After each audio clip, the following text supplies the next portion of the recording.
Então, vamos dar início à nossa reunião de hoje. O, o Alcione, porque eu gosto quando a Luciana começa, porque ela tem todo o toque feminino, né? A gente é mais direto ao ponto. Nós hoje vamos conversar com Plínio de Luca, vamos tentar devassar a vida dele com o auxílio do Mauro, não é? Mas sempre respeitando aí um pouco, porque senão ele abre a caixa de Pandora dele e aí nós não sabemos o que vai sair de lá, né?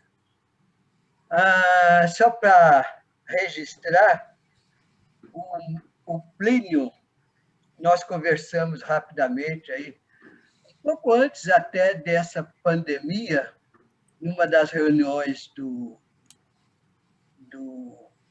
CPDOC, acho que foi até lá na Moca, não me lembro agora.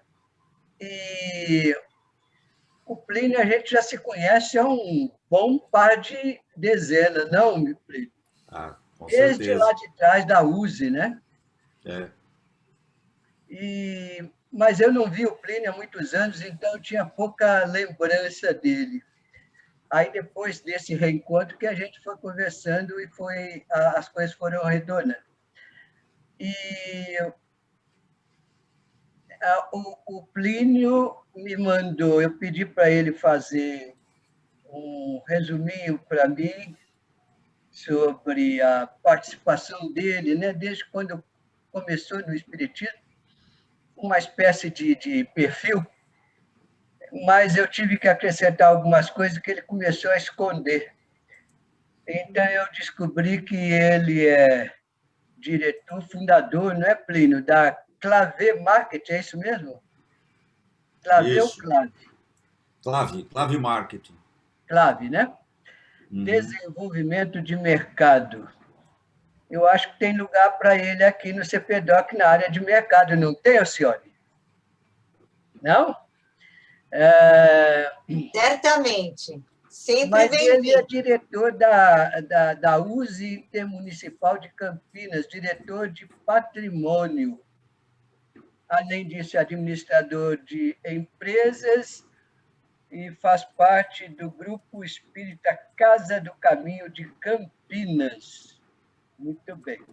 Então, eu vou ler rapidamente aqui, que eu achei interessante o que ele colocou, é bem pequeno, mas dá para a gente ter uma ideia de como começar a conversar com o Plínio. Ele me escreveu dizendo o seguinte: comecei a frequentar a evangelização, e depois entre aspas, infantil,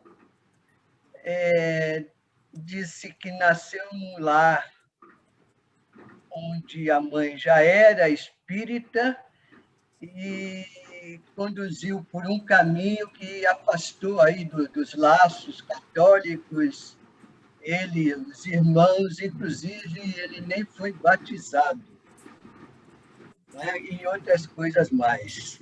Então, ele começou a frequentar a evangelização infantil, depois foi membro do da MEV, Mocidade Espírita de Vila Esperança.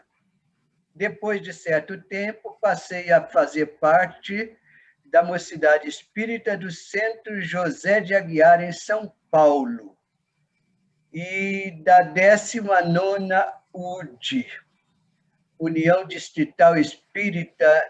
De que bairro? Da Penha. Penha? Okay. Na época, acho que era Penha e São Miguel Paulista. Isso. Tá. E ele foi diretor dessa 19ª UDI e depois designado como representante dela no CDE, no Conselho Deliberativo Estadual da USE.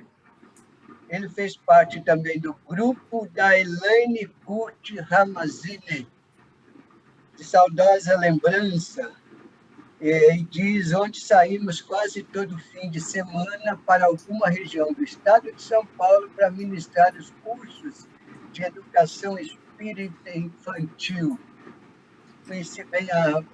Conheci um pouco a Ramazini, tivemos uns desentendimentos sobre educação infantil, literatura infantil, numa certa época, mas nada que pudesse quebrar a amizade, nada disso. Como membro desse departamento da USE, passei a representar o mesmo nas reuniões de departamentos na gestão do Nestor João Mazotti. A primeira ou a segunda, Plínio? Na primeira e na segunda. Depois eu explico melhor, mas eu comecei na primeira. Na primeira. Então, na primeira, nós estávamos lado a lado lá. Frequentava o grupo mediúnico que a diretoria da USE promovia nas dependências do Instituto Espírita de Educação. Plínio, eu queria começar perguntando, e eu deixo em aberto para todos nós que estamos presentes aqui, se desejarem e devem desejar, façam também perguntas para aprofundar e ampliar o quadro do depoimento deles, isso vai ser muito bom. Plínio, você integrou e integra ainda a USE hoje, né? E todos conhecemos os resultados das eleições de 1986, não é? No que deu, e isto me leva a perguntar: como se deu sua aproximação com o pessoal das eleições, a chapa e o grupo de Santos naquela época? Foi antes? Foi pela mocidade? Como é que se deu esse seu contato? Bom, eu acho... Eu vou chegar nesse ponto. Eu só gostaria de dizer o seguinte: eu tive sempre uma participação na USE. Eu sempre fui muito ligado às questões políticas, assim, sempre me envolvi bastante nas questões políticas do movimento espírita, né? Enquanto algumas pessoas têm uma disponibilidade maior, uma vontade maior de participar de questões mais filosóficas e tudo mais, eu sempre tive envolvido com as questões políticas e muito jovem eu estava sempre participando disso, eu, Mauro e tudo mais. Só que eu comecei a participar por acaso sabe, lá da USE, lá da gestão do Nestor. Comecei a participar por acaso porque a Elaine tinha muitos compromissos e ela não estava disposta a ir nas reuniões departamentais, lá nas reuniões do departamento da USE, da diretoria executiva da USE, junto com o Nestor, o Paulo Roberto Pereira da Costa, aquele povo todo. E aí eles fizeram o seguinte: a Elaine me pediu para levar até a diretoria as informações do departamento. Então eu ia lá no departamento, sabe, eu ia lá na USE e levar as informações, dizer: olha, tivemos tantas pessoas, viajamos para tal lugar, fizemos essa viagem, porque a gente viajava bastante, levando o curso lá de educação espírita infantil. E aí, nesse processo todo, eu comecei a me aproximar muito ali do pessoal. E como eu tinha disponibilidade, era muito jovem e tal, eu comecei a fazer coisas assim que o Nestor me pedia para fazer, sabe? Coisas que eu ia muito lá onde ele trabalhava, ali na Rangel Pestana, para levar coisas com ele, sabe? De buscar e de ler, enfim, material que ele preparava e tudo mais. E eu comecei a participar. Depois eu fui convidado para participar de uma terça-feira, eles faziam uma reunião mediúnica, né? Era uma reunião mediúnica que a USE, a diretoria da USE, participavam o Mericeba, o Hélio, o Nestor, o Esquiliró, eles faziam uma reunião terça-feira estudava lá um trecho do Evangelho e depois havia comunicações mediúnicas. E muitas coisas eram decididas ali, ou pelo menos encaminhadas ali, no sentido de fazer o seguinte, havia uma comunicação que falava assim, eram umas coisas meio esquisitas hoje, né? Eu entendo como esquisitas, mas eles estavam escrevendo um trabalho, por exemplo, lá da Use alguma coisa. E aí havia uma comunicação de um espírito que dizia o seguinte, olha, pense bem, sabe, faça bastante preces, ore e tal, não sei o quê, porque a inspiração vai vir. E aí isso fazia com que eles tomassem a seguinte decisão, olha, então a gente vai fazer o seguinte, a gente não, vamos esperar, não vamos publicar agora, sabe?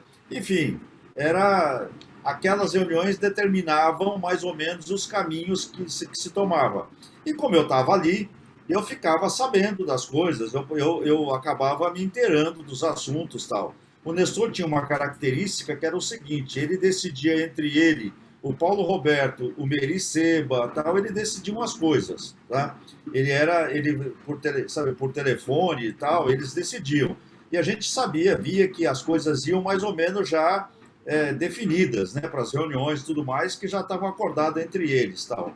Mas eu ficava inteirado, e isso me deu uma certa capacidade de estar entendendo, sabe, os movimentos que iam ocorrendo dentro da diretoria, dentro do CDE e tudo mais. Bom, esse era o pano de fundo que eu estava ali, que eu estava envolvido e tinha uma participação com eles ali. Quando veio a história da chapa, né, primeiro o Nestor participou ali da eleição e foi eleito, tá? O Nestor não queria ir para a segunda gestão, mas aí fizeram lá um convencimento, ele foi para a segunda gestão, quando acabou o terceiro mandato dele, e aí ia ter que escolher um novo presidente, que não podia ser 4 vezes, né? Se não me engano, ele não podia ser presidente 4 vezes. E aí, eram duas. Então, na terceira vez escolheram o Esquiniró para participar. Só que já tinha oposição, né? Já tinha uma certa oposição. E aí, o Esquiniró foi eleito, mas depois, numa segunda gestão do Esquiniró, também já tinha essa oposição. Mas esse movimento todo, né, na minha visão, esse movimento que culminou, sabe, com a eleição de 1986, com a chapa de Santos, a unificação hoje e tudo mais, essa coisa já tinha começado há muito tempo atrás, tá? Quando teve... Para mim, tudo é fruto daquela união da federação com a USE. Né? Para mim, tudo isso tinha começado lá atrás, porque quando a federação propôs, né, uma fusão com a USE, né, que tinha aquela história de juntar as duas coisas, e que demorou por muitos e muitos anos, né, durante muitos e muitos anos, o Nestor, o Esquiniró, fizeram parte de uma comissão que estudava esta fusão, e não, sabe, só que eles eram contra a fusão, porque a federação, na verdade, a visão que se tinha era que a federação queria encampar aquilo tudo, né? E o Herculano não estava, isso tinha começado já há mais de 10 anos antes da eleição de 86. E o Herculano Pires tinha se posicionado muito contra essa posição, era radicalmente contra. O Herculano tinha arrumado várias confusões com o Edgar Armon, com aquele Paulo que era o presidente da federação também, Paulo... Roberto Pereira da Costa. Não, o Paulo da federação. É o homem do Evangelho. Paulo Alves Godoy. Isso, Godoy. Ele tinha arrumado uma confusão com o Godoy e tal. E sabe, o pano de fundo que estava por ali era o seguinte, era não tirar o espiritismo, né, daquele núcleo que era de Kardec e tudo mais.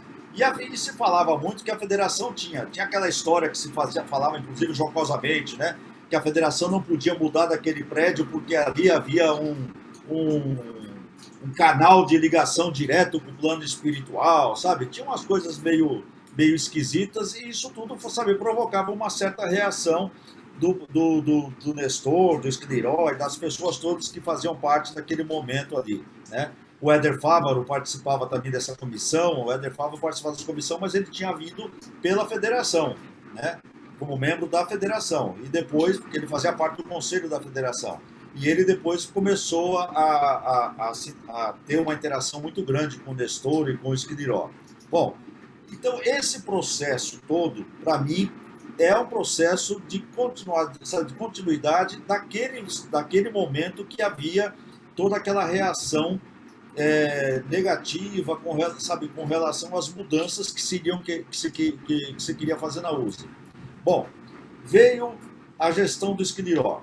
O Esclirói era extremamente aberto, assim. O Esclirói era um cara que tinha uma afeição muito fechada, assim, sabe, era um cara muito sério, mas ele tinha uma compreensão muito grande da participação das pessoas e tudo mais. Ele era um cara, sabe, fantástico. E ele fez, assim, uma gestão extremamente estruturada, organizada. Ele organizou, sabe, a USE, não que o Nestor tinha desorganizado, sabe, mas que ele criou uma série de coisas que fez com que a USE se tornasse uma estrutura bastante organizada, com os regionais e tudo mais. Isso fez com que ele criasse todo nesse processo, ele criasse ali uma USE e que tinha a cara dele, o jeitão dele.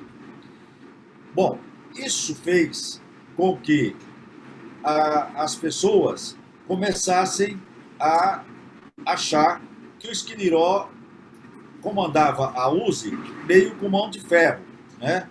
E aí começou uma situação, uma politização de fazer com que a USE tivesse um outro caminho. E nesse sentido, algumas pessoas começaram a montar uma chapa. Essa chapa foi a chapa que depois culminou-se com o Tríplice Aspecto. Já tinha tido uma chapa anterior, cujo Nedir, por exemplo, era o vice-presidente da chapa, né? E aquele era o candidato a vice-presidente, que havia não tinha saído do papel a chapa, tinha ficado para trás aquele processo todo, o Esclirói tinha assumido. E aí veio a eleição de 86.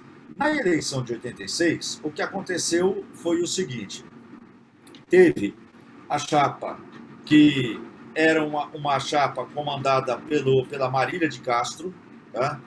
Que tinha influências toda lá do Eurípides de Castro, que era o pai dela, né? O pai dela tinha tido todo um envolvimento no movimento espírita. Aliás, o Eurípides de Castro era radicalmente contra a fusão, né? Ele trabalhava muito contra a fusão, ele fazia, inclusive escrevia sobre isso, ele falava sobre isso, e ele tinha influenciado muito as pessoas nesse sentido.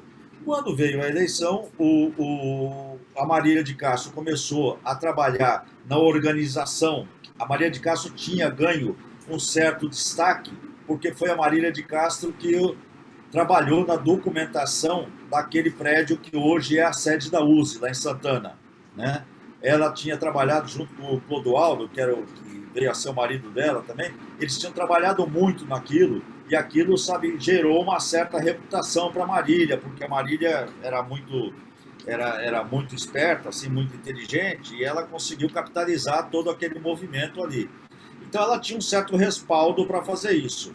Ela não era uma pessoa, Maria de Castro nunca foi uma pessoa assim, antes disso, uma pessoa envolvida ela não era, sabe, de escola useana, né? Mas ela, com esse negócio da participação dela, no prédio, ela acabou ganhando esse destaque, porque ela ia em todas as reuniões, ela falava sobre o prédio, como é que estava, a documentação e assim por diante. E ela foi ganhando espaço.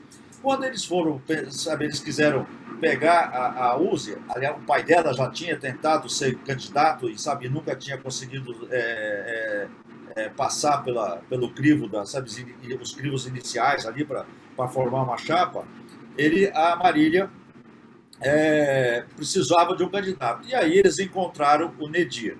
Tá? O Nedir. Quando apareceu a possibilidade de uma outra chapa, né, capitaneada, sabe, pelo que era aí, apesar do Diegues dizer que não, mas era caracterizado como a chapa de Santos, né? Era o pessoal de Santos. Esse pessoal, sabe, como ficou conhecido o pessoal de Santos, eles tinha o Jaci, que tinha já a percepção por parte dos conselheiros do CDE e tudo mais, de um cara radical, de um cara, sabe, que era contra o evangelho e que era a favor, sabe, de um espiritismo sem religião, né? E eles formaram inteligentemente, eu participando do CDE, imagina, eu participando do CDE, participando junto com o Esquiliró, conhecendo, sabe, o pensamento do Esquiliró, as conversas do Esquiliró com o Nestor, o Paulo Roberto Pereira da Costa, o Mericeba, esse povo todo, e eu ali no meio, tá? Ali sabendo tudo que estava rolando nos bastidores. Esse pessoal, então, da chapa, eles fizeram uma chapa e resolveram, sabe, capitalizar essa história da não religião e do não evangelho. E criar a tal da chapa Tríplice Aspecto. Né? Essa chapa Tríplice Aspecto tinha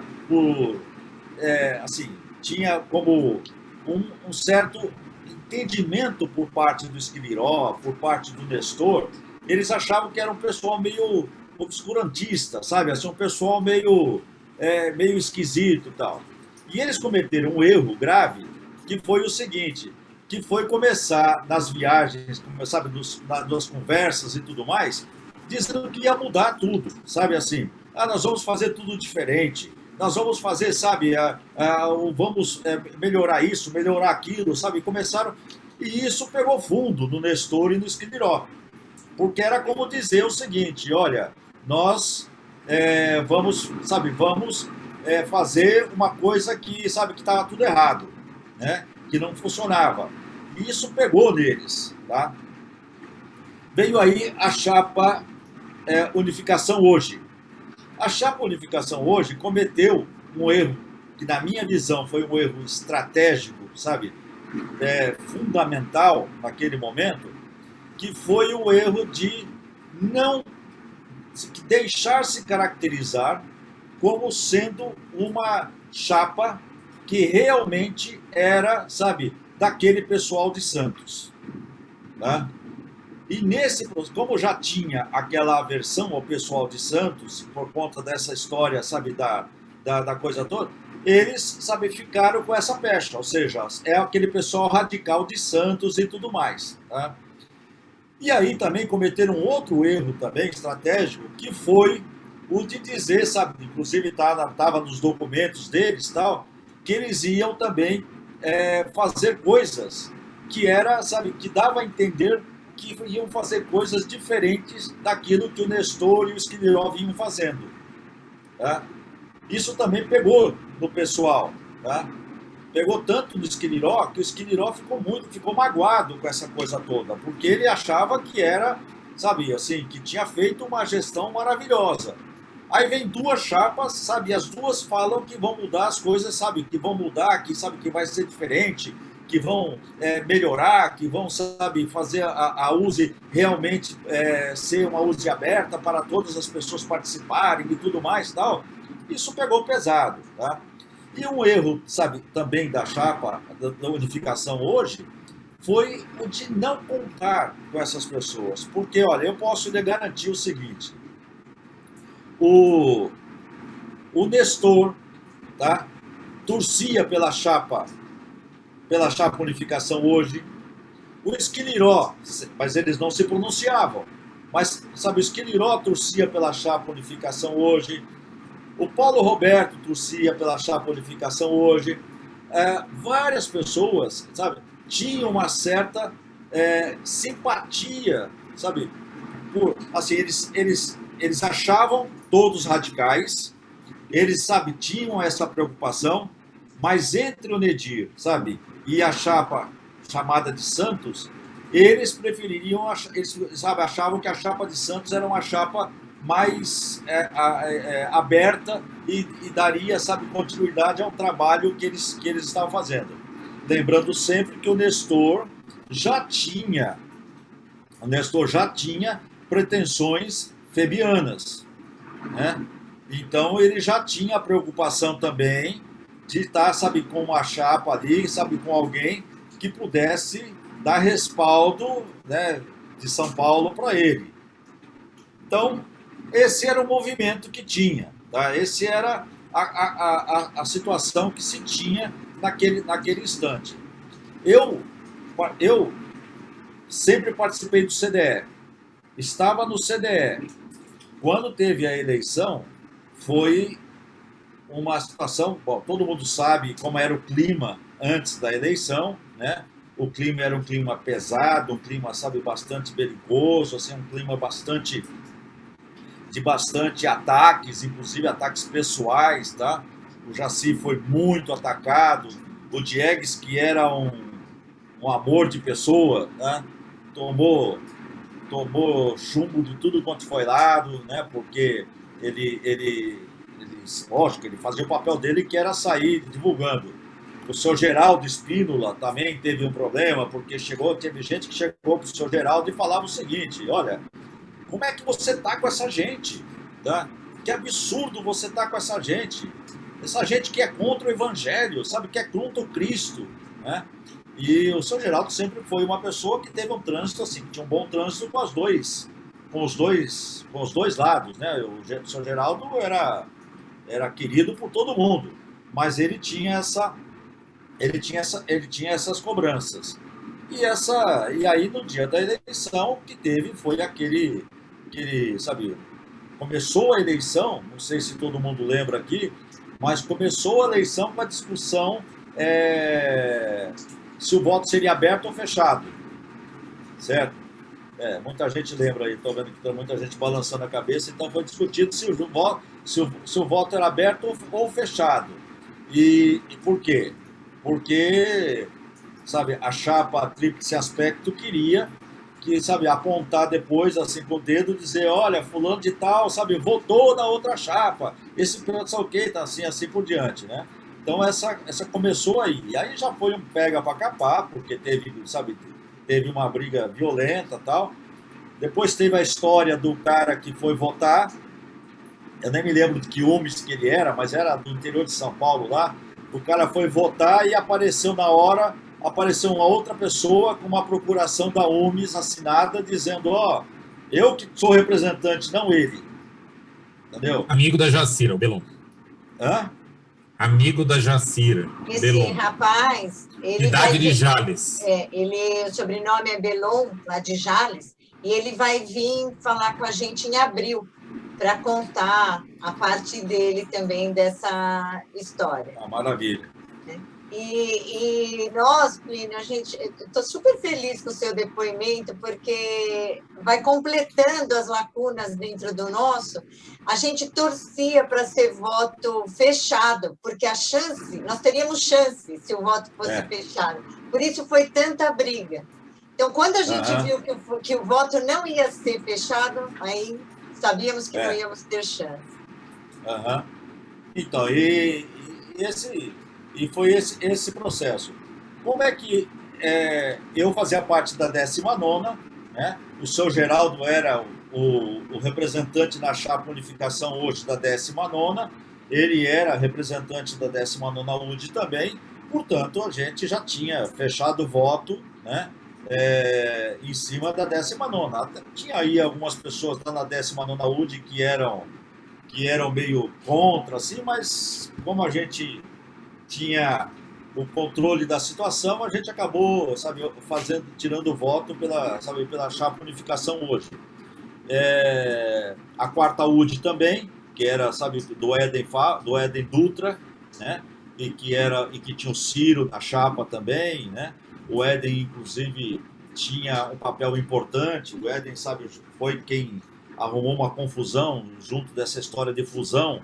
Ele tinha levado um documento que o Herculano tinha tinha participado na escrita do documento e apresentou, sabe, esse documento no CDE, e ele era uma pessoa respeitada e acabou fazendo o CDE também rejeitar a questão da fusão, né? Que foi rejeitada muitos anos depois. Bom, veio a eleição, que está chovendo aqui. Veio a eleição. Passada a eleição, da eleição foi um perereco, né? Porque ali se separou bem o joio do trigo ali. E aí aconteceu o seguinte: a diretoria da USE, comandada pelo Nedir e pela Marília, nas primeiras reuniões que eles tiveram, o vice-presidente brigou com o Nedir, né? Que era o... Alguém lembra do nome? Pasqualini. Bom, não me lembro do nome agora direito, mas era o vice-presidente, tá? A Marília era a primeira secretária. Aí o vice-presidente brigou com o Nedir e se afastou da diretoria, tá? Isso já foi um primeiro problema. E o Nedir era um cara assim, terrível para trabalhar com ele, tá? Assim, autoritário e tudo mais. Aí veio o primeiro CDE, depois deles lá. No primeiro CDE, havia uma reclamação por parte de alguns centros espíritas de Santos, tá? Com relação à direção da UMES de Santos, lá, né? União Municipal Espírita de Santos. E esses caras mandaram um documento, mas a gente sabe dos bastidores, que esse documento foi encomendado pelo pessoal do Nedir, tá? Foram eles que foram até Santos e tudo mais e convenceram o pessoal a fazer, porque o pessoal não queria arrumar uma briga, os centros espíritas de Santos. Eles queriam só falar o seguinte, ó, nós não participamos deles lá, mas a gente sabe, mas aí fizeram um movimento de tal maneira que foram lá e conseguiram um documento e levaram isso para o CDE. O CDE, então, orientado pelo Nedir e pela Marília e tudo mais, fizeram uma comissão, né? Estabeleceram uma comissão para estudar o caso de Santos. Alguém lembra disso ou não? Não? Fizeram uma comissão para estudar o caso de Santos, tá? E aí, essa comissão, tá? Teve o Paulo Roberto Pereira da Costa, que se candidatou lá na hora, tá? Para ser o chefe da comissão, tá? O responsável pela comissão. E aí escolheram, eu me lembro que era o Antônio Carlos Amorim, tá? E eu, e mais outra pessoa que eu não consigo me lembrar quem é, tá? Não me lembro quem é. O fato é que eu estava nessa comissão para estudar o caso de Santos. Eu fui indicado lá na hora, tal, para estudar o caso de Santos, tá? Tentaram me tirar da comissão na hora do CDE ali, assim, levemente, não foi nada agressivo, mas o Paulo Roberto dizendo que eu tinha uma certa interlocução com o pessoal de Santos e tudo mais, então que eu poderia, sabe, que seria bom que eu participasse. Bom, eu entrei na comissão. Essa comissão, eu não me lembro de nunca termos feito uma reunião, tá? Nunca fizemos nenhuma reunião, até porque o pessoal de Santos, que comandava a UMES, decidiu se afastar da UMES, né? Não sei se vocês conhecem esse processo todo. Eles se afastaram da UMES de Santos, tá? Disseram que não iam, sabe, participar de comissão, que a comissão era uma comissão interventora, uma comissão... E falaram, né, um monte de coisa lá, não de nós, assim, sabe, mas falaram que, sabe, que o CDE ter mandado uma comissão para, sabe, fazer uma espécie de intervenção em Santos era um absurdo e tudo mais. Aí teve aquele problema da separação da editora, da DICESP, do Centro do Clube do Livro e tudo mais. E depois que houve até acusações de caráter éticos, e, sabe, um monte de coisa que teve lá, sabe, que na verdade, ninguém levou muito a sério depois disso, né? O fato é que eles queriam era tirar o Jaci, sabe, o Diegues e tudo mais, o Rodrigo Dias, né? José José Rodrigues. Rodrigues. José José Rodrigues. Rodrigues, Queriam tirar o José Rodrigues, queriam tirar esse pessoal sabe, do CDE, para não encher mais o saco lá no CDE e tudo mais, e para não atrapalhar mais lá e tirar o poder deles. Então, eles conseguiram isso por conta da decisão desse pessoal de sair e de fazer a cisão lá e entregar a OMS para quem quisesse ficar lá. Então, nós nunca fizemos uma reunião. Eu me lembro que o Paulo Roberto levou um relatório que ele executou, dizendo que o Grupo de Santos havia tomado essa decisão e que, portanto, não havia mais o que fazer, sabe? Porque não tinha mais sentido, já que o pessoal queria se afastar. E daí foi o afastamento do Jaci, né? Desse movimento espírita institucionalizado aí. Foi aí que o Jaci, o Diegues, o José Rodrigues, esse povo todo saiu, né? E muita gente saiu também, sabe? Assim, muita gente acabou se afastando nesse momento aí. Filho, Oi. só uma pausazinha. Afinal, o grupo de Santos se afastou por conta própria, saiu, ou eles foram conduzidos a sair, foram forçados a sair? Olha, o Wilson, na verdade, as duas coisas aconteceram, porque havia, né, uma pressão muito grande, e sabe aquele negócio de falar o seguinte, ó, quer saber, entendeu? Sabe, eu vou fazer o que é coisa mais importante, e larga esses babaca para lá, sabe, larga esses caras para lá, sabe, era o que se falava, né? Era o que se comentava assim. Foi meio que havia uma pressão. Imagina só, sabe, se por exemplo, no CDE era difícil, sabe, assim, participar do CDE da gestão do Nedir, porque ele fazia questão, sabe, em todas as pautas, tá, de espinafrar, sabe, a gente que estava lá, tá? Coisas do tipo assim, vamos pensar numa campanha para a família, tá? A família espírita, não sei o quê, tá? Mas vamos fazer isso com base no Evangelho, tá? Porque aqui nós somos espíritas e o Evangelho é o nosso guia, sabe? Mas fazia isso, sabe, para reafirmar para todo mundo que, sabe, que havia um povo que era contra o Evangelho, coisa que era absolutamente mentira, né? Mas assim, mas fazia isso. E era o tempo todo isso, sabe? Então, isso não dava mais, sabe? Não tinha mais clima, sabe? Assim, e nem vontade, nem ambiente mais para ficar participando dessas coisas. Então, essa foi uma história. Só que o Esquiliró, ele tinha uma intenção, e ele falava isso claramente, ele queria reviver os grandes congressos espíritas aqui em São Paulo. E ele programou, né, aliás, até, sabe assim, atendendo também uma demanda dessa chapa Unificação Hoje e tudo mais, não da chapa, porque não tinha nem a chapa ainda quando ele decidiu, mas desse pessoal que compunha a chapa, ele decidiu fazer um congresso, tá, espírita, que foi o Congresso de São Pedro. Só que se marcou o congresso para o ano seguinte, e já não era mais a gestão dele, tá? Daí, a gente tem várias percepções. Uma percepção é de que talvez ele quisesse continuar, tá? Talvez ele quisesse estar ainda na diretoria da USE e realizar o congresso no ano seguinte.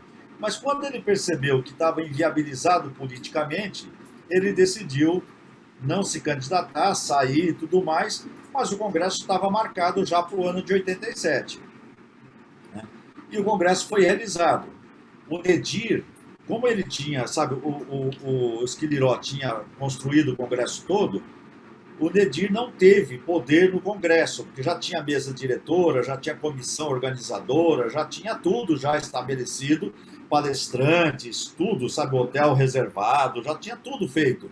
O Nedir foi mais um sentado lá, né, no auditório. Veio o Congresso. E aí foi a última vez que eu vi o Jaci Regis participando desse movimento espírita, sabe, institucionalizado aí, que foi o seguinte: veio o Congresso e a primeira questão discutida no Congresso, aqui eu não sei quantas pessoas estavam lá no Congresso, mas a primeira, a Marina estava, a Cione, a Magda, o Mauro, a primeira coisa que foi decidida no Congresso foi se as decisões do Congresso seriam sugestões ou seriam decisões, né? E aí tinham vários itens para serem, sabe, para ser discutido. Um deles era se espiritismo era ou não era religião, tá? E aí começou a pauleira, já nesse primeiro momento aí, tá? Porque todo mundo sabia que se fosse decidido que era uma decisão, tá? Ficaria complicado, porque ia tomar uma decisão, ó, o espiritismo é religião. O Congresso decidiu que o espiritismo é religião, tá? O Congresso decidiu que mediunidade curativa só pode ser exercida, tá, dentro de parâmetros científicos, e não é para esse centro espírita fazer curas mediúnicas, tá? Tinham várias questões ali que eram colocadas, né? E aí, numa dessas daí, foi decidido que o Congresso ia fazer proposituras. Não era nem decisões e nem sugestões, né? Eram propostas. Aí começou o Congresso. No assunto religião ou não, fez uma palestra o Krishnamurti, que depois ele acabou escrevendo o livro, não sei o que, o Laço lá. O Laço e o Culto. O Laço e o Culto. O Culto, isso. Culto. Laço e o Culto. E falando sobre religião, que era religião, ia fazer uma palestra Natalino do Livro, né? Que escreveu um livro também sobre isso depois também, tá? O Krishnamurti matou a pau, né, na palestra dele. O Natalino veio com coisas assim, porque Jesus, porque não sei o quê, sabe, uma coisa bem supérflua. E aí veio, vamos votar agora. Espiritismo é ou não é religião, né? Nesse momento, eu conhecia muito a Marina, porque eu, Mauro e algumas pessoas, Marina também, nós tínhamos participado de um negócio chamado Roda de Arte, que a Marília de Castro promovia na casa dela todo domingo à noite, se não me engano. Acho que era todo domingo à noite. E ela fazia tal da Roda de Arte, a gente tinha bastante contato e tudo mais. Eu chamei a Marília de Castro e falei: Marília, você acha que a gente deve fazer essa votação? Tá? Porque essa votação vai dividir, sabe, nós aqui. Vai virar outra briga, porque já estava tendo briga direto, não sabe, das coisas todas. Vai virar outra briga isso daqui vai virar um pandemônio. Você não quer falar, sabe, com o teu pessoal aí, né, por causa do Tríplice Aspecto que ela comandava lá, você não quer falar com o pessoal e a gente fala aqui, sabe, com o pessoal aqui. Na verdade, o pessoal era falar com o Jaci, né, porque o Jaci era que estava tumultuando o ambiente lá, né. Então, você não quer falar, sabe, com eles, a gente fala aqui e tal. Aí ela falou: eu também acho, ela, sabe, surpreendentemente ela concordou, porque ia perder, né? Ia ganhar, o espiritismo é religião, com certeza. Aí fomos lá, eu falei com o Jaci, ela falou lá com não sei o quê, nós juntamos um grupinho e fomos lá para o fundo do auditório, tá? No fundo do auditório, o Jaci começou lá, o Jaci falou: tudo bem, então vamos fazer o seguinte, a gente, né, tava a Marília, tava lá o Nedir e tal, vamos fazer o seguinte, a gente então não decide, a gente pede para a mesa não colocar isso em votação, tal, né? Aí o Nedir virou e falou assim, ó, não, mas a gente podia fazer o seguinte, dizer que há uma indicação do Congresso de que o Espiritismo é uma religião. Nós não tomamos decisão, não dizemos nem que é religião, que não é, mas que é uma indicação do Congresso. Aí o Jaci, né? Então não tem decisão, então não tem acordo, vamos pro pau, sabe? E aí, pelo amor de Deus, Jaci, né? Para com isso, não vamos, sabe, para. Aí começamos, todo mundo, pelo amor de Deus, Jaci, para com esse negócio e tal, não sei o quê. E aí, vai daqui, vai dali, acalma o Jaci, sabe? Leva o Jaci lá para um canto, acalma o Jaci, volta, e aí, vamos votar, vamos, sabe, vamos lá. Aí levamos para a mesa, né? Até foi a Marília que subiu lá no palco, tal, na mesa lá, e falou, e aí voltou, e aí quem estava conduzindo nesse momento a coisa, se não me engano, era o Hélio. Eu não me recordo do sobrenome do Hélio, mas era o Hélio, aquele que trabalhava junto com o Nestor lá na Secretaria da Fazenda lá. Enfim, aí ele colocou lá o Nedir, cara. O Nedir virou para um grupo de pessoas, na qual eu estava ali no meio também, e falou assim, ó, vocês não perdem por esperar. Vocês fizeram um negócio, sabe, que vai repercutir pro resto da vida de vocês. Tá? E blá, blá, blá, blá, blá, falou um monte lá. Bom, por quê? Porque ele percebeu ali que era uma furada, né, não ter votado, porque ia votar, mas era um absurdo votar no Congresso se Espiritismo é ou não é, sabe, religião, e falar, ó, decisão do Congresso de Espiritismo não é religião. Enfim, aí passou essa história. Daí para frente, inviabilizou completamente qualquer possibilidade. Foi daí que o Jaci voltou lá para Santos, e não sei como é que foi, porque eu não estava presente. Ele, sabe, eles simplesmente tomaram a decisão de separar, se não me engano, chamava de CESP, que era a editora de Santos, criaram um tal de Licesp, e aí, enfim, fizeram uma série de mudanças lá e acabou, ou seja, parou, não participava mais do movimento espírita organizado lá de Santos.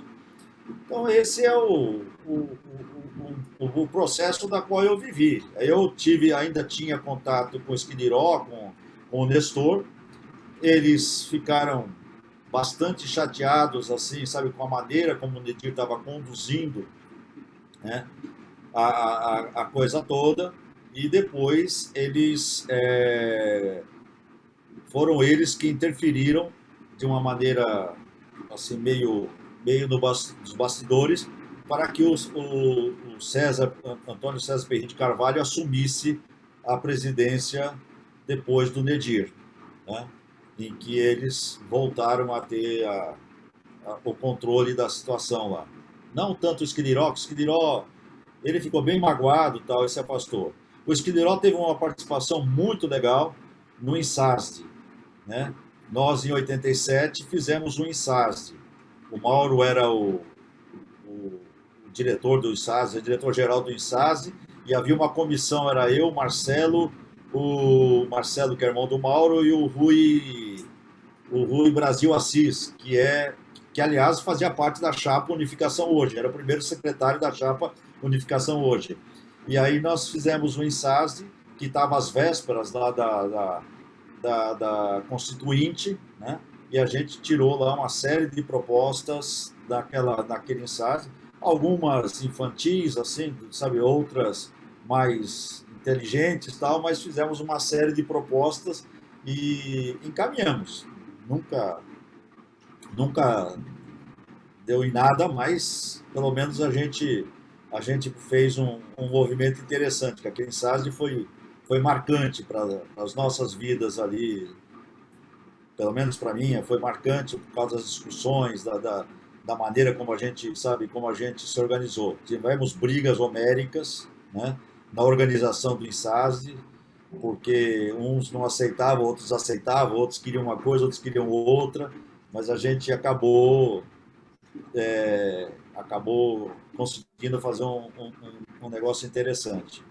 Eu tinha também uma participação muito grande. O Geraldo não está aí. O Geraldo sabe, eu era muito amigo do Amilcar, né?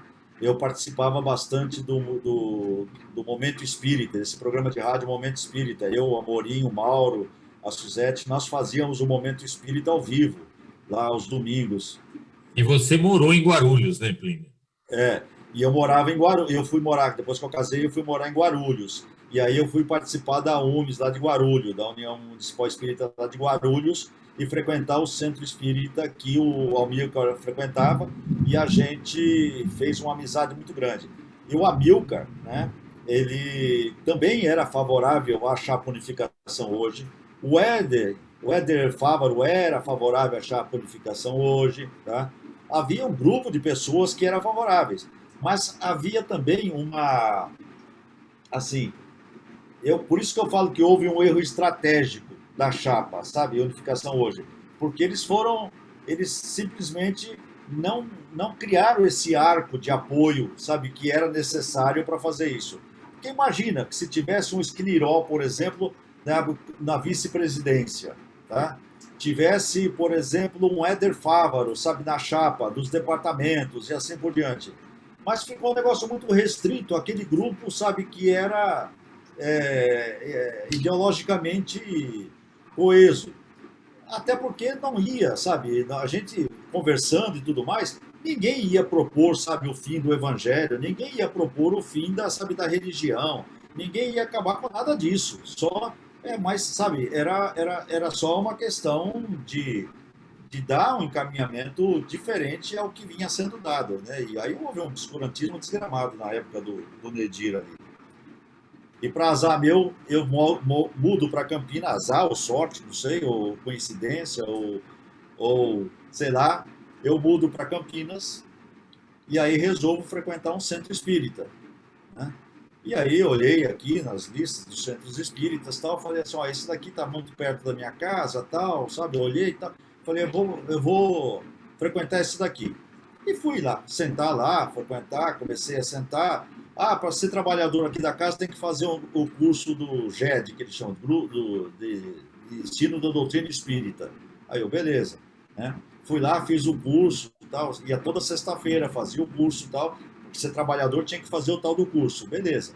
Fui lá, fiz o curso. De repente eu descubro que o centro espírita é o centro espírita fundado pelo Nedir, né? E a filha dele é a diretora do centro até hoje. Então eu fui frequentar o centro do Nedir, né? Mas sem eu saber. Mas estou lá até hoje no centro espírita do Nedir. E por incrível que pareça, gente, tá? Conhecendo a história do Nedir, estudando a história do Nedir, o Nedir não era esse cara religioso, sabe? Ele era um cara, sabe, absolutamente aberto dentro do centro. Ele tinha, sabe, o centro foi criado em cima de uma experiência de materializações, tá? Foi por isso que ele era médium, né? E aí o centro foi criado em cima dessa experiência de materializações e ele tinha, sabe, toda uma abertura, sabe, no centro para outras perspectivas e que não, sabe, assim, absolutamente religiosa. E o centro não tinha nada, sabe, de religiosidade, nada de, sabe, tem as coisas normais de centro, né? De apagar a luz, aquelas coisas todas, fazer pré, aqueles negócios lá. Mas não era assim, mas ele utilizou-se disso, sabe? Como, por isso que sabe que ele foi esperto e a União e a Chapa Unificação hoje não foi. Ele utilizou-se disso, sabe, daquele momento, né, que era a questão do tríplice aspecto da religião e tudo mais. Ele utilizou-se essa coisa, sabe, também, eu acho que aí a Marília teve muita influência, mas ele utilizou daquilo, sabe, como mote para poder se projetar e ganhar as eleições. Ô, Plínio. Pois não. Mauro, quando você... Alcione, diga. Eu queria fazer uma pergunta, só vou fazer um parênteses antes, que eu conheci o seu Esquiriló adorava, porque é uma pessoa muito lúcida, uma pessoa que era muito bom debater, e a gente tentou até uma aproximação, mas você está coberto de razão pela nossa imaturidade, nós não soubemos realmente conduzir, nós não fomos políticos, né, na acepção da palavra, e, enfim, tomamos outros caminhos.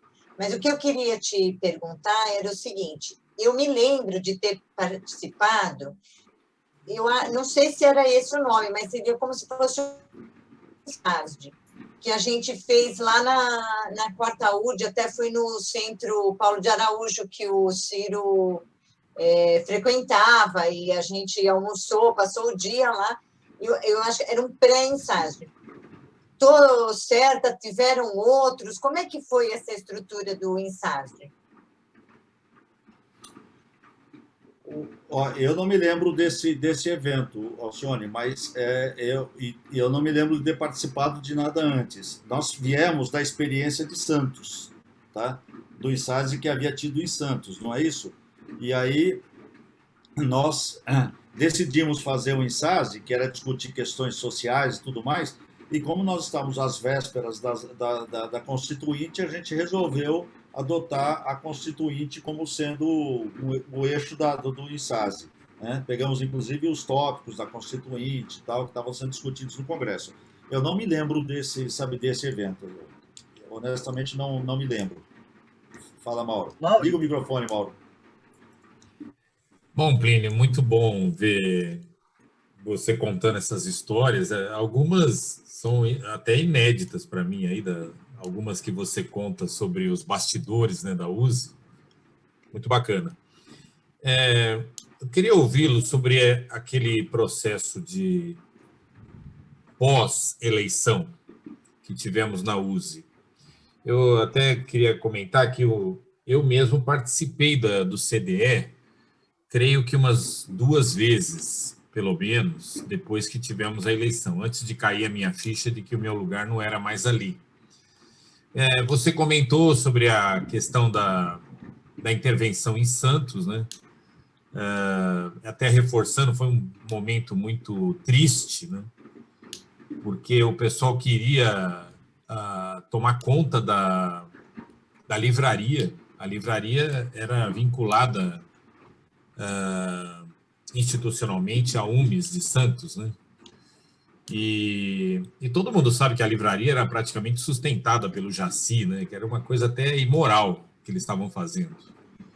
Então, além dessa ação, teve também uma outra que eu até citei no dia que eu estava aqui comentando, que foi a decisão do CDE de convidar todas as pessoas que não concordavam com o Estatuto para se retirarem. Então, misturando isso com aquela história de Santos, eu queria saber como que você entende isso aí. Parece que, apesar de terem vencido, existia uma espécie de sentimento assim, de que vencer não era suficiente, que era necessário ainda pisar, sabe, massacrar, dizer, olha, vocês não vão ter mais chance nunca, nós vamos acabar com vocês. Você avalia que teve esse sentimento ou é apenas uma percepção de quem estava do outro lado, como é o meu caso? Não, teve sim, isso existiu, e aliás esse foi o motivo da briga do vice-presidente com o Nedir. Tá? Você sabe que a Marília depois brigou também com o Nedir, né? A Marília não pensou, inclusive, em lançar uma chapa contra o Nedir, tá? em oposição ao Nedir. Tá? Mas era por conta disso. Eles queriam, na verdade, não era só ele, era o Galembeck, sabe? Lembra do Galembeck, né? Não sei nem se ele está por aí. O André Galembeck está nativo até hoje. Ah, é? Está nativo. Então, o André Galembeck, esse pessoal, eles queriam era detonar, sabe, a coisa mesmo. Assim, eles queriam era o fim, sabe, afastar completamente essas pessoas todas. E acabaram conseguindo, né? Eles acabaram conseguindo, porque a gente foi se afastando aos poucos, né? Foi saindo, um por motivo, outro por outro. Claro que foi surgindo, sabe, coisas. Aí tinha até comentários assim, sabe? Por exemplo, eu fui transferido para o Rio de Janeiro, né? Profissionalmente. E aí me disseram o seguinte, sabe? Teve quem disse o seguinte, olha, sabe, o plano espiritual age por outros caminhos, sabe? Então, coisas desse tipo, sabe? Que eram absolutamente bobagens, tal, mas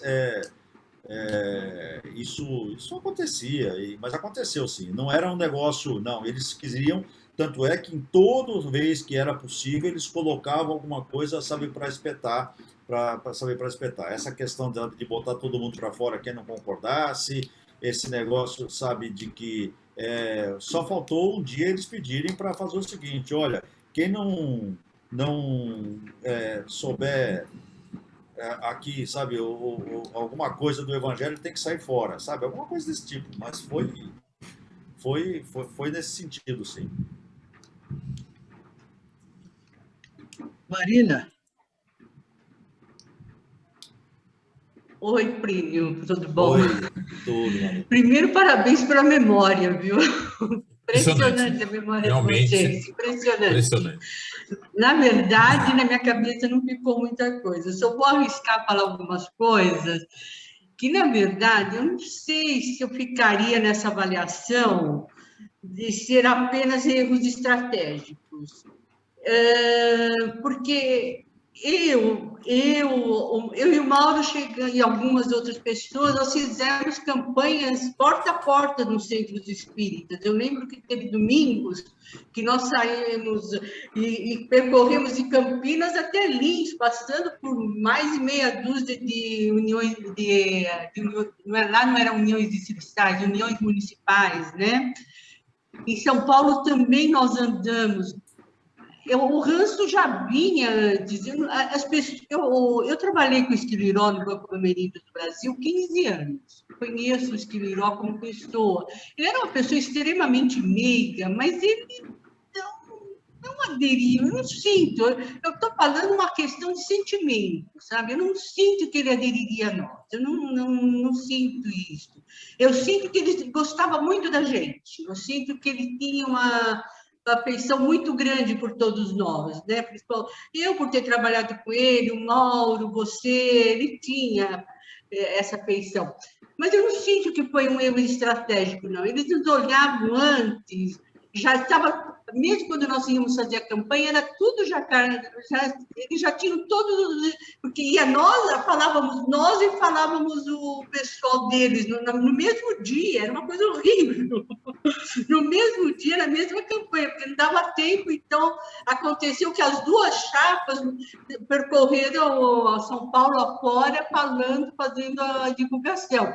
E eles já estavam todos com as cartas ganhas. Aquele número que nós tínhamos, os 13, eram pessoas que praticamente ligadas a nós, o próprio Amilcar, ele também ele foi com o tempo, ele foi aderindo e tal, mas eu não sinto, viu? Eu estou falando uma questão de sentimento, não uma questão... Eu não tenho a memória de vocês, eu não tenho...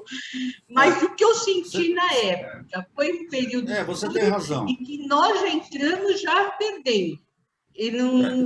Independente de estratégia, entende? Eu acho que a questão maior é essa questão de analisar, de olhar, de livre pensador e de olhar o espiritismo de outra forma, e não se podia pensar fora da caixa. Era esta a questão, não se pensar fora da caixa, era o que eu sentia.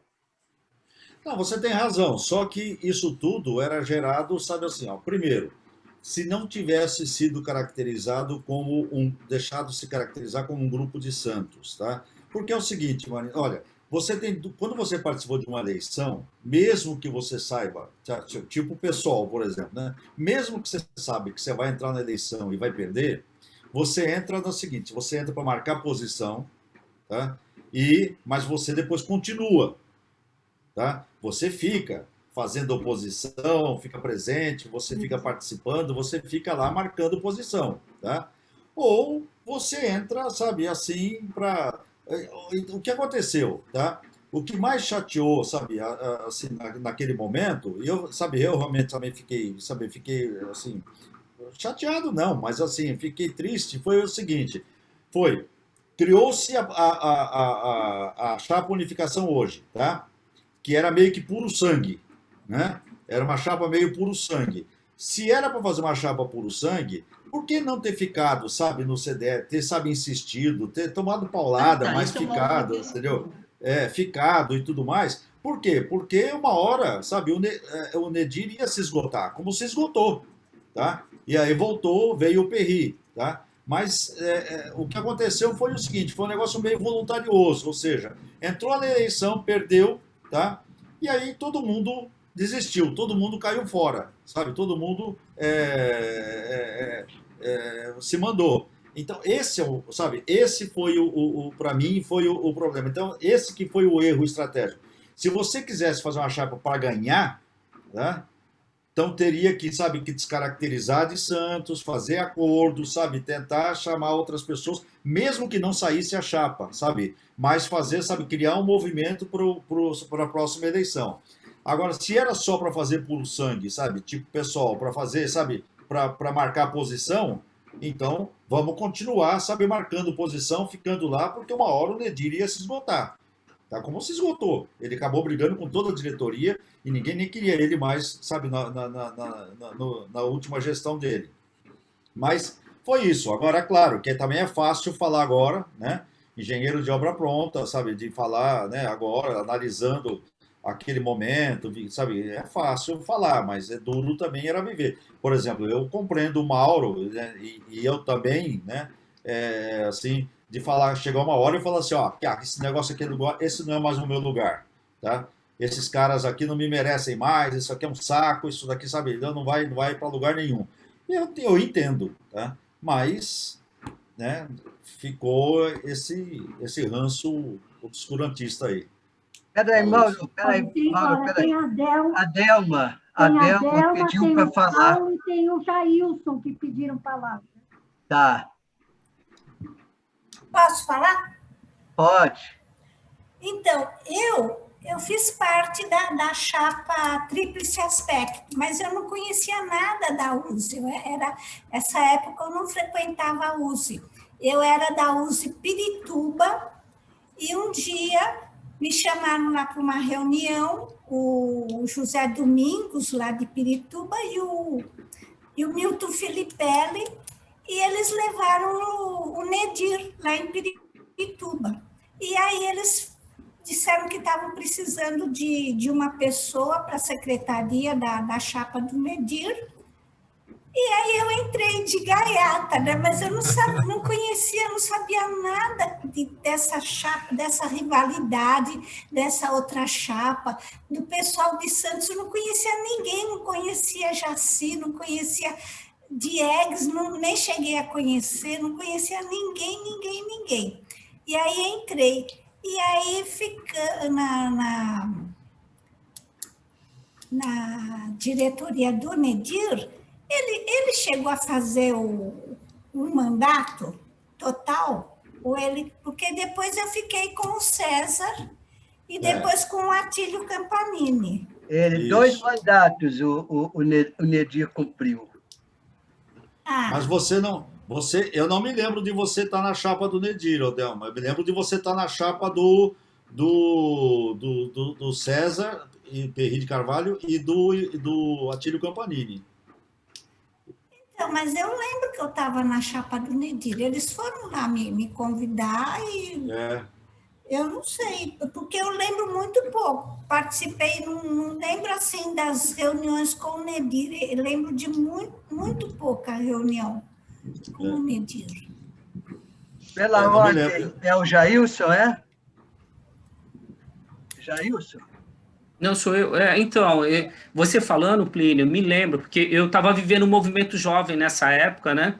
E tanto é que depois que teve o racha, toda essa confusão, eu ainda permaneci e fiquei tentando ficar no movimento e de uma certa forma, sofri as consequências lá dentro, tanto na assessoria seccional como no próprio departamento de mocidade da USE. E aí a pergunta que eu te faço é a seguinte, foi meu sentimento que eu tive, foi de que houve uma certa arrogância, né? E você chamou aí de falta, sei lá, de flexibilidade política, ou como a senhora colocou, uma posição política. Será que não houve uma certa arrogância? Eu não sei, Jailson, assim, eu não diria uma certa arrogância, em que pese que, por exemplo, o Jaci, ele passava esta imagem. Quem conhecia ele, né, sabia que ele não era assim. Mas ele tinha, assim como o Herculano Pires, né? Quem conheceu o Herculano Pires, quem sabe viu, quem conversou um pouco com o Herculano Pires, falava, putz, esse cara porque ele não, ele era arrogante, assim, né? O Jaci uma vez, sabe? Eu falei, Jaci, vem cá, essa história dos animais aí, né? Será que eles voltam pro todo ou, sabe?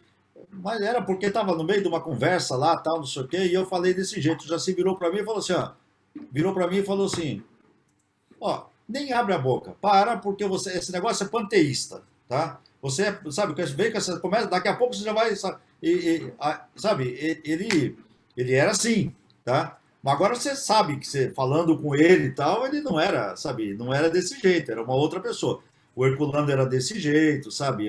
Enfim, esses caras eram desse jeito. Eu não acredito assim de arrogância. Eu acredito que teve um erro estratégico, que eu chamo de erro estratégico, sabe? De fazer o seguinte: se era para ganhar, tinha que que trabalhar a questão desvincular do Grupo de Santos, porque não ia ganhar, sabe? Sendo o Grupo de Santos não ia ganhar nunca, tá? E aumentar o arco político, sabe? O arco de participação política e tudo mais. Esse é um ponto, tá? O segundo ponto é o seguinte: se não era para ganhar, era só para marcar posição, tá? Então tinha que ter, sabe, dado continuidade nesse projeto, ou seja, ficado lá, insistido, sabe, batendo, tomando porrada, sabe, mas perdendo todas as votações, mas estando lá, tá? E participando. É isso que eu acho.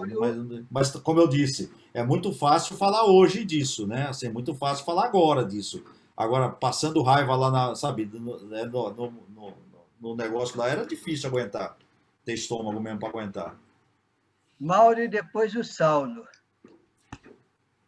Eu queria perguntar, Plínio, na sua visão, você esteve presente em todos os embates aí que a gente já citou na questão da USE, né?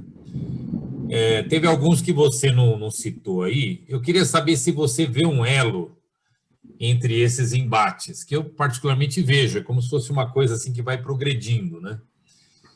Embora eu não ache que, sinceramente, como você disse agora há pouco, que a oposição dentro do movimento religioso era algo que se confundia com a nossa oposição. Me parece que eram coisas diferentes, né?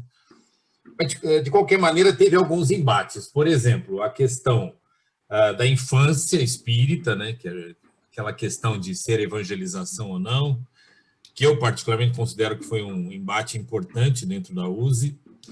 Teve a questão do próprio INSASD, né, que foi realizado por um grupo mais ou menos minoritário e sofreu muita crítica também. Teve o congresso que você citou. Eu queria saber como é que você vê esse conjunto e se era realmente viável, como você está dizendo, o meu questionamento, esse conjunto de buscas ainda estar participando do movimento da USE. Eu queria saber se você enxerga que realmente isso seria viável.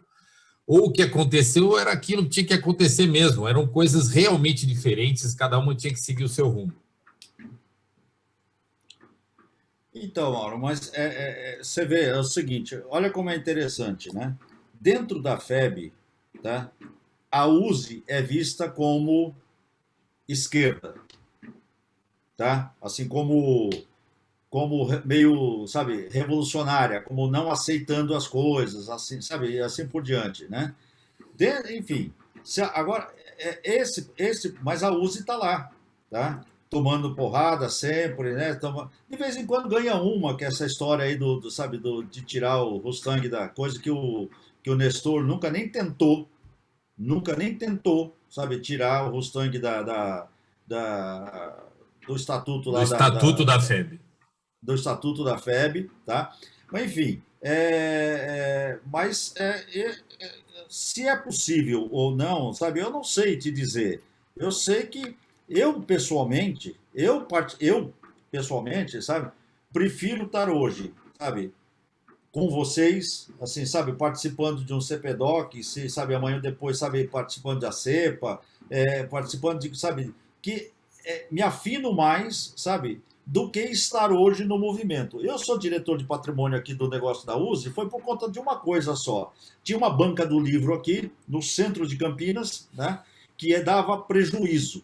Comia o dinheiro, sabe, não dava, não dava. E aí eu resolvi assumir esse negócio para acabar com a banca, tá? E a gente desfez a banca, conseguiu vender, conseguiu, sabe, inclusive ter lucro com o negócio. E aí me colocaram lá como diretor de patrimônio por conta disso. Mas eu não vou participar mais. Já avisei que não participo mais, não tenho vontade de participar, não quero participar e estou fora desse negócio. Então, eu te diria o seguinte, que eu não, sabe, com causa dessas coisas todas, eu não quero saber mais de movimento espírita.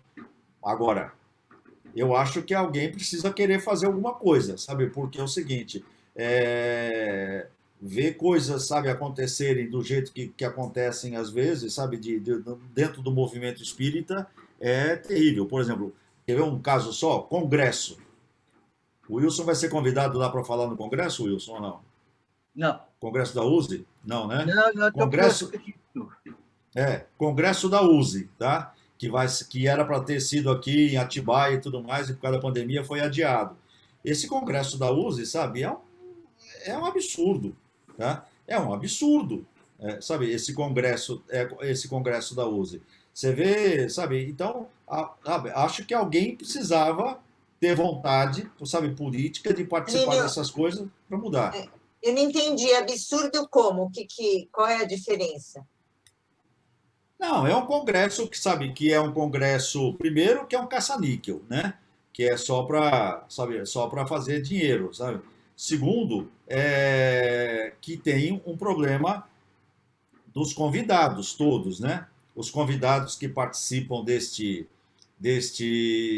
congresso como palestrantes e tudo mais, são, sabe, para falar coisas que não tem mais cabimento de você estar, por exemplo, né?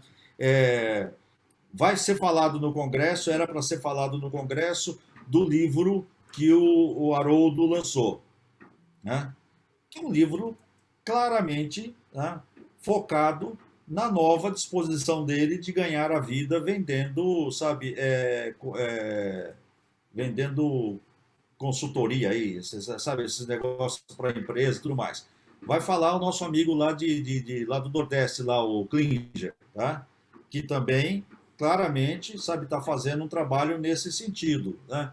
Então, e aí, sabe, as palestras são palestras assim, sabe, eu falo sempre que é palestra tipo a Marina lá do Partido Verde, lá, como é que é? Marina Silva, tá? Ela fala, no final das contas você fala, mas o que essa mulher falou, sabe? Ela falou um monte de coisa e não disse nada, tá? Bom, Plínio, nós temos ainda o Saulo e a Jacira quer falar. Nós temos um tempo muito curto. Eu pediria agora que fôssemos mais concisos. Saulo. Plínio, eu fiquei com uma sensação, queria que você falasse se eu estou certo ou não, se na época da eleição lá de 86 você me pareceu um personagem mais neutro, certo? Você não era um militante da chapa, você votou, mas você é um simpatizante, até porque você conseguiu fazer uma narrativa bem neutra, foi diferente dos outros, assim, não sei.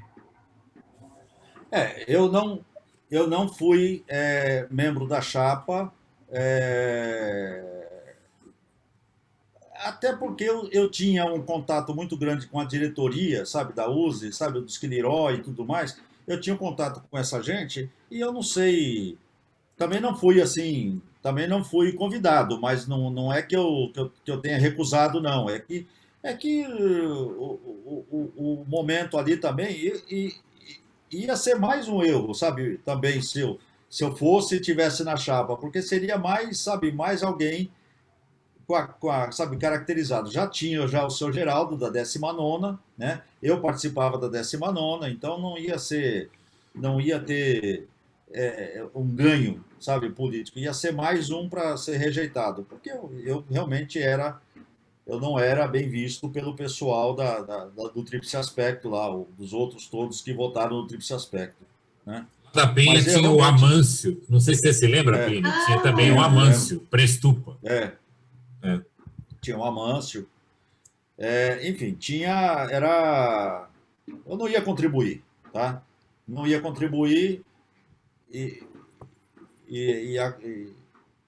mas ficou, sabe, ficou por isso mesmo também. Jacira. Olá, boa noite a todos. Antes de tudo, quero cumprimentar o Plínio aí pela narrativa fantástica, né? Que memória bacana. Eu ouvi tudo isso aí. Obrigada, Plínio. Ô, Plínio, praticamente você já respondeu a minha pergunta quando estava encerrando a resposta ao Mauro, mas eu ainda vou arriscar colocar aqui de uma forma muito respeitosa, por favor, não interprete mal a minha pergunta. Mas há muito tempo a gente vem assistindo a USE defender algumas bandeiras totalmente incompatíveis com o âmago da filosofia espírita, como, por exemplo, desejar condenar à prisão uma mulher que fez um aborto. Por mais que você seja contra o aborto, a ideia de condenar à prisão é horrorosa. E eu acompanhei muito essa história, porque teve aquela ação no Supremo Tribunal Federal, que vocês devem ter acompanhado. A FEB esteve lá, pessoalmente, representada por um advogado para defender a criminalização da mulher, e a USE, que não esteve, publicou uma nota oficial. E nós vimos a Marília em palco, em palanque, defendendo arduamente o armamento da população.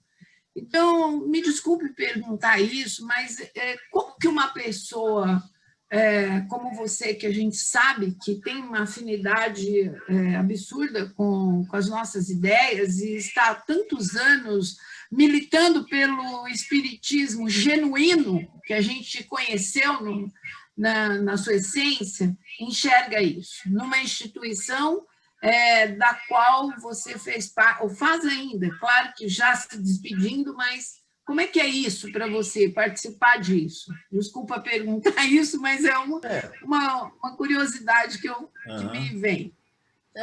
Aquelas contradições, sabe, que você tem sabe, na vida. Você, por exemplo, tudo começou aqui da minha participação atual, porque eu não participava, desde aquela época eu não participava mais de movimento espírita, nada.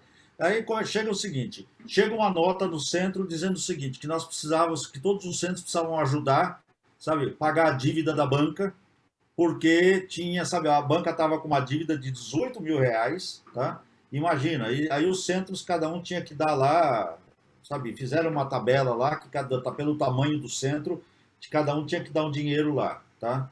Aí a diretoria do meu centro pegou e falou assim, ó, de jeito nenhum, né? Eu não vou dar dinheiro nenhum, nós já temos dificuldade aqui, vou ficar dando dinheiro agora para a banca. Aí eu falei, bom, deixa eu ver isso daqui, tá? Aí eu fui ajudar, sabe, a resolver. Aí eu fui, olha só, eu fui até Catanduva negociar com a editora lá de Catanduva, lá, a nossa a Candeia. Eu fui, sabe, negociar com a editora da FEB, eu negociei com todas elas, tá? A devolução de alguns livros, aceitaram inclusive livro que já estava velho, sujo, tal, aceitaram, tal. Então eu fiz essa negociação, tal. E aí falaram assim, ó, você não quer aproveitar e ser o diretor de patrimônio aqui para poder resolver essa questão? Que aí você inclusive tem eu falei, tá bom, vai, deixa eu participar desse negócio. Aí eu sabe, entrei nessa história aí. Acabou o negócio da banca, eu resolvi o problema da banca, nós fechamos a banca, e agora eu já avisei lá, falei, ó, escuta, vai ter eleição agora em março, se não me engano, eu falei, eu tô fora, eu não vou, porque eu nunca fui numa reunião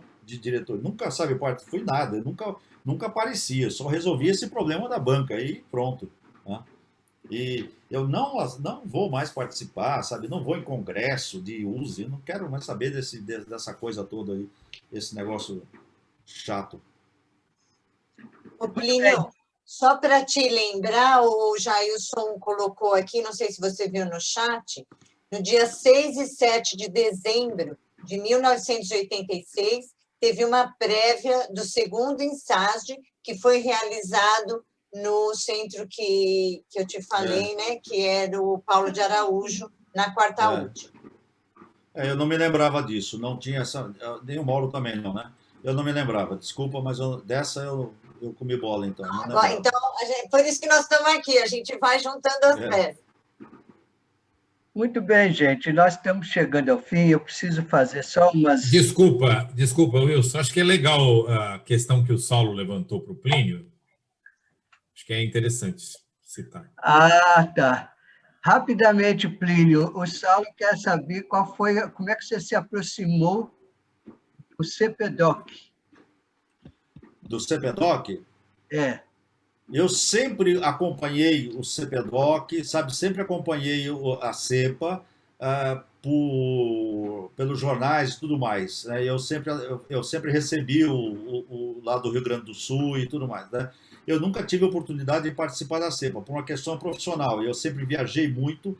A partir de uns anos para cá, é que eu parei de viajar tanto. Eu morei fora, tal, e fiquei um tempo viajando demais, viajava muito demais, e eu não participava. Agora, do CPDOC eu sempre acompanhei, via Mauro, assim, eu sempre acompanhei as coisas, as publicações e tudo mais. E sempre tive uma inveja desgraçada de vocês, né? Porque vocês discutiam coisas que eu estava louco para, sabe, para pelo menos ouvir, né? Mesmo que eu não pudesse contribuir, mas eu queria ouvir, eu queria estar junto, eu queria, sabe, participar, discutir, conversar sobre essas coisas. Então, quando surgiu a possibilidade, na verdade, eu me convidei, né? Eu falei, Mauro, quando vai ter uma reunião dessas aí do tal do CPDOC aí, né? Ele me falou, vai ter uma reunião lá na Moca e tal. Eu falei, cara, é aberto? Como é que é? Funciona? Isso assim, você tem que, sabe, ou é só para sócio, só para quem participa, ou tá aberto? Aí ele me convidou, e aí eu até cometi uma indiscrição, que depois eu descobri que talvez eu tivesse feito... Eu cheguei e falei assim, como é que faz para ficar sócio? Entendeu? E eu nem sabia se para ser sócio precisava ter indicado, sabe, precisava passar por algum crivo, alguma coisa, mas eu já cheguei falando, como é que eu faço para ser sócio? Porque, na verdade, eu queria estar junto, sabe, eu queria estar participando junto. Eu me inscrevi no congresso da CEPA, que a Jacira cancelou, entendeu? A Jacira cancelou, eu ia lá para a Espanha para participar do... Foi a pandemia que cancelou. Não, foi a Jacira, fiquei magoado com a Jacira. Foi quando ela soube que você ia. Mas esse ano vai ter, Plínio, está tudo marcado. Vai ser virtual, mas teremos congresso. Isso aí. Muito bem. Plínio, eu acho que todos nós gostamos muito da sua fala, do seu depoimento. Para mim, elucidou bastante as coisas, muitas que eu tinha dúvida. Eu quero só pontuar 3 coisinhas aqui para não deixar passar, porque foram mencionadas. Bem, sobre o Esquiliró, 2 coisas. Primeiro, o Esquiliró tinha experiência sindical. Ele tinha um traquejo muito grande, e se nós pudéssemos dizer que tipo político era Esquiliró, nós certamente estaríamos que ele era de esquerda. Okay?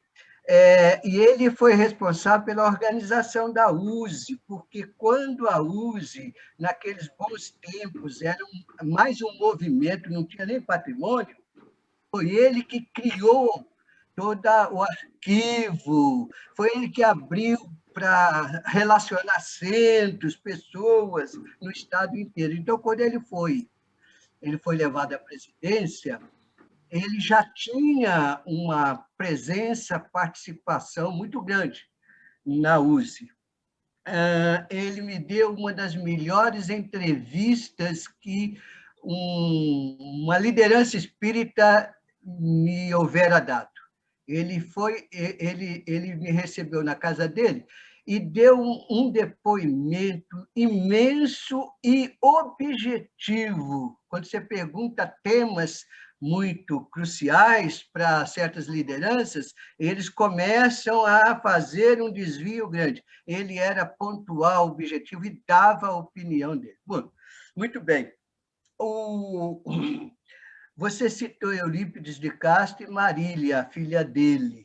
O Eurípides de Castro se candidatou à presidência da USE e tudo indicava que ele ganharia, e ele era bastante firme em certas posições que existiam no movimento espírita daquela época. Só que ele faleceu uma semana antes das eleições.